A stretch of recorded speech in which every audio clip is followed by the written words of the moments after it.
You made it. Good. Most people don't even get this far. This is Fear Tactics, where every story is a trap, and you're already in it. You won't know what's real until it's far too late. You might laugh. You might scream. But either way, you're not walking away the same. So shut the door. Kill the lights. Put your back to the wall, and whatever you do, don't trust the quiet.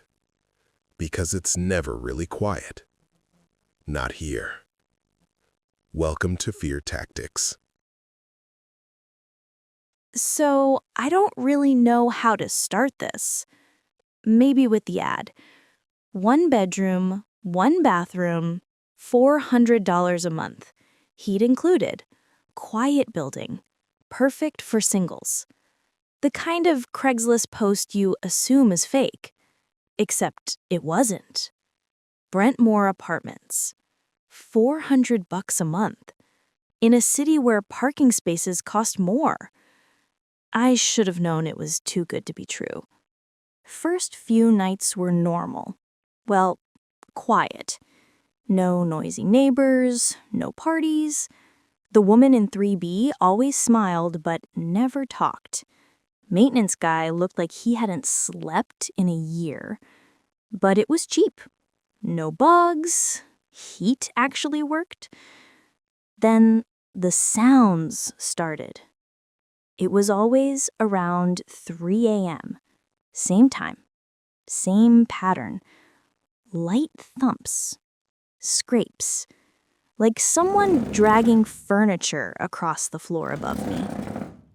Only thing is, I live on the top floor. There is no apartment above me. I even went up the fire escape to check. Roof doors sealed, rusted, no extra units. But the sounds kept coming. Every night. Same time. Dragging. Dragging. Then a soft clink, like a chain or collar. Then silence. I asked around. Neighbor in 2C said she wears earplugs.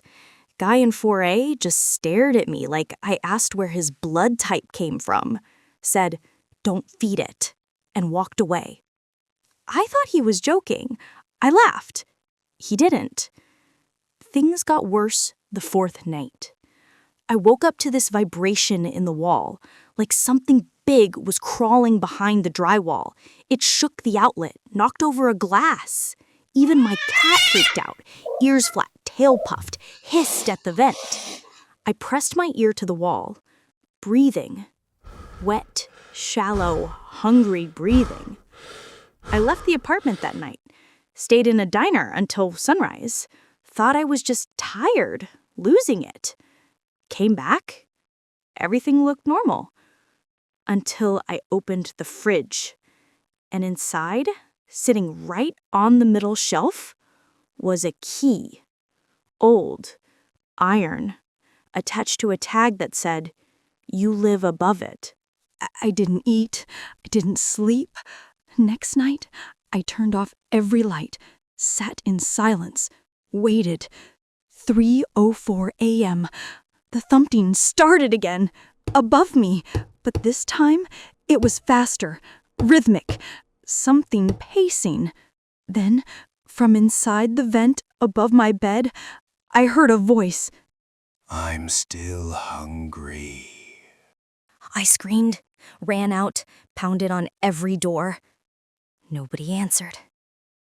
Except the woman in 3B.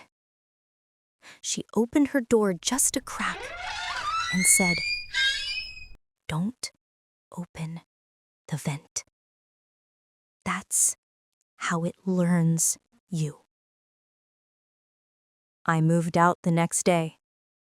I didn't pack, didn't clean, just ran. But here's the part I can't stop thinking about. When I passed the mailboxes in the lobby, I looked down at the floor, and there, tucked just under the maintenance office door was another butcher bag, dripping, and a child's shoe. I don't know what lives in Brentmore. I don't want to. But if you ever find a listing for a one-bedroom there, don't take it. Even if it's free, even if it feels like it was meant for you. Because you might not be the one paying rent. You might be the one getting fed to whatever lives in the apartment above. You ever smell something so bad it stays in your teeth? That's the Brentmore. Been working maintenance there 6 years. Long enough to stop noticing the reek in the elevator or the way the wallpaper curls like it's trying to escape. Long enough to know which pipes scream when it rains and which tenants are still alive. Most of them keep to themselves, especially after dark. Can't blame them. Brentmore's the kind of building that feels like it's trying to cough you up. You don't live there, you rot there. I've been meaning to quit. Had a bag packed for months, never opened it. You tell yourself it's just a job, but then you realize you're the only one fixing things, holding the place together. If you leave, something worse gets in. It started with the lights on the 3rd floor, flickering like a heartbeat. I get up there, check the breaker, nothing. So I figure I'll trace the wiring. There's this old service panel behind the garbage chute. Been rusted shut since I started, but that night, it wasn't. Pulled open like a grin. Behind it, stairwell. Metal steps going down, way down. I counted 12 floors, but we only have 5. It didn't make sense. No graffiti, no spider webs, just heat. The kind that sits behind your eyes. And the smell, man, like meat left in a closed car. It made my fillings ache. At the bottom, a door. Steel. Industrial. Reinforced with half a dozen padlocks and bolted chains. The kind of door that keeps something in. And written across it, not spray paint, not scratched in, but burned into the metal, was one word. Feeding.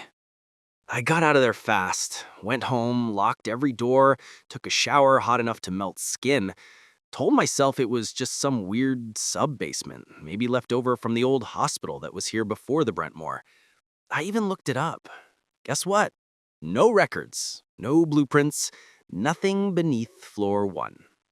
Except I kept hearing things at night. Pipes that weren't connected, knocking in patterns, like Morse code. Always the same rhythm. Knock, knock, knock. Pause. Knock, knock, knock. And then the dreams started. I'd be walking the hallways, and the doors would all be gone. Just bare, breathing walls. Lights buzzing overhead like flies.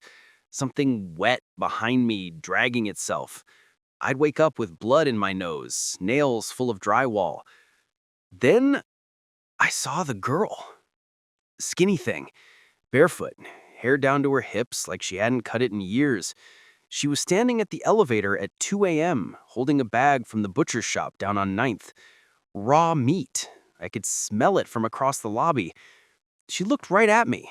No fear, no surprise. Just grinned, like she knew me. And then she stepped into the elevator, didn't press a button, and the doors closed. I followed her. I don't know why. Curiosity, maybe. I took the stairs, ran down 3 floors and waited.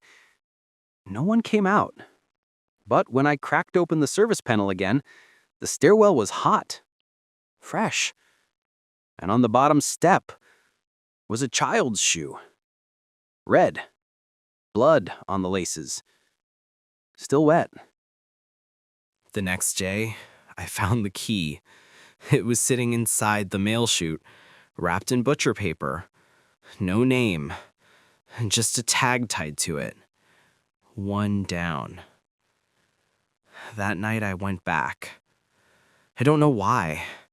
I think part of me wanted to prove I still had a choice, that I wasn't being led. The stairwell was darker this time, hotter. My flashlight kept flickering. When I reached the bottom, the locks on the steel door were loose, chains untied. Only one padlock remained, the one that matched my key. My hand shook so bad I could barely get it in the lock, but I did, and the door opened. Inside, silence. The hallway stretched out like a tunnel. No windows, no doors, just flickering lights and stains on the floor that looked too dark to be rust. I walked. Every step made the air thicker. It wasn't just heat now. It was pressure, like I was moving down a throat. And then I heard it. Breathing. No. Slurping. Like something eating. No utensils, just mouth and muscle and teeth. I turned the corner and saw it. Crouched in the center of the room, surrounded by bones, wrappers, empty butcher bags. Its skin was pale and pulled tight like parchment, nails like claws, eyes, if you could call them that, milked over, but still somehow watching me. It didn't move, just sat there, chewing. And that's when the kids stepped out. 4 of them, maybe more, came from the shadows, silent, calm. One had a plastic bag full of bloody steaks. Another held a kitten, still alive, squirming. The creature snarled. And the girl, the one from before, she smiled and whispered, "It's feeding time." I opened my mouth, but she was already walking toward me. "No one ever stays long," she said. "But you fixed the lights. It noticed." Behind me, the door slammed shut. I ran. Didn't even look back, just ran. The stairwell was longer this time. I swear it moved. When I came out, it was morning. The Brentmore was quiet. Too quiet. And from my shirt pocket, I pulled another key. I haven't slept since. I hear the knocking every night now. I see kids in the hallway at 3 a.m., dragging bags, whispering to something behind the walls. Tenants who swore they'd leave next month? Gone. Rooms locked from the inside. No forwarding address. I tried to quit. Really, I did. But the building won't let me. The locks are back on the door now, all 6. But every week, a new key appears. In my pocket, my locker, my fridge. I think it's waiting for me to bring the next meal.